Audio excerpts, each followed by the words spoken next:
YCP నేతల బృందం గవర్నర్ను కలిసింది. వైసీపీ కార్యాలయాల కూల్చివేతలు, కార్యకర్తలపై దాడుల అంశంపై గవర్నర్ దృష్టికి తీసుకెళ్లడం జరిగింది. వీటిపై వెంటనే చర్యలు తీసుకోవాలని కోరారు.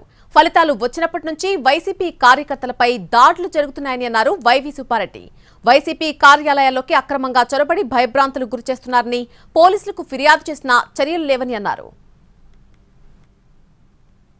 2-3 రోజుల నుంచి కూడా మరీ ఎక్కువగా వైఎస్ఆర్ కాంగ్రెస్ పార్టీ ఆఫీసులపై వాళ్ళు అక్రమంగా ప్రవేశించటం కాక ఆ బిల్డింగ్లు కూడా పడగొట్టి చేస్తాం, మేము ఆక్యుపై చేస్తామని చెప్పి అక్కడ లోకల్గా ఉండే అన్ని జిల్లాల్లో ఉండే వాళ్ళ నాయకులు, శాసనసభ్యుల ఆధ్వర్యంలో కూడా ఈ విధంగా దాడి జరుగుతుంది.